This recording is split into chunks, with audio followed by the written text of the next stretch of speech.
হুজুর রায়হান সাহেব অসুস্থ, জ্বর আর দুর্বলতা আছে, কিন্তু হৃদয় শান্ত। আয়শা প্রতিদিন তার পাশে বসে থাকে, খাবার খাইয়েছে, গরম পানি দিয়েছে, ওষুধ সময় মতো দিয়েছে।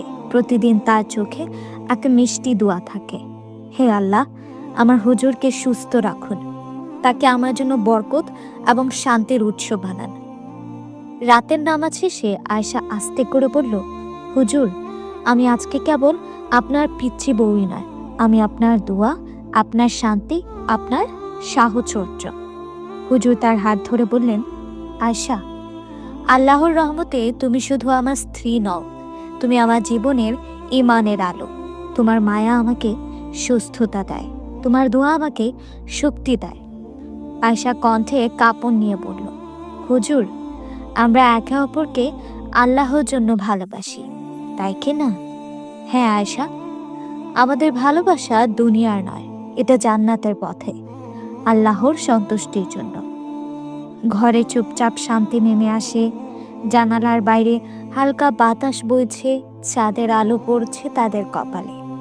হুজুর আর আয়েশা একে অপরকে চোখে চোখ রাখে আর মনে মনে দোয়া করে, হে আল্লাহ, আমাদের ভালোবাসা যেন ত্যাগ, দোয়া এবং ঈমানের আলো জ্বলে থাকে, যেন আমাদের সম্পর্ক শুধু এই দুনিয়ায় নয়, আখিরাতেও জান্নাতের পথে হয়। সেই রাত ছিল তাদের জীবনের সবচেয়ে পবিত্র ও মিষ্টি মুহূর্ত। একটা মুহূর্ত যেখানে মায়া, ভালোবাসা, ত্যাগ আর দোয়া একসাথে মিলিত হয়েছে। জান্নাতের পথে ভালোবাসা। সময় পেরিয়ে গেছে, হুজুর রায়হান সাহেব সম্পূর্ণ সুস্থ। আয়শা এখন শুধু তার পিচ্ছি বউ নয়, বরং দোয়ার সঙ্গী, দাওয়াতের সহকর্মী এবং গ্রামের মেয়েদের জন্য দিক নির্দেশক। একদিন তারা গ্রামের ছোট মেয়েদের জন্য কোরআন ও দাওয়াতের ক্লাস পরিচালনা করছিল। আয়শা মেয়েদের শেখাচ্ছে, বিসমিল্লাহির রহমানির রহিম, নামাজে মন রাখো, দোয়া কখনো ভুলবে না, আল্লাহ তোমাদের ভালোবাসবে। রায়হান পাশ থেকে বললেন, আয়শা, তুমি কেবল আমার স্ত্রী নও, তুমি আমার দোয়া, আমার ঈমান, আমার জান্নাতের সঙ্গী। আয়শা লজ্জায় হেসে বলল, হুজুর, আপনি যদি আমার কাছে ঈমানের শক্তি হন, তাহলে আমি হব আপনার পাশে সব সময়।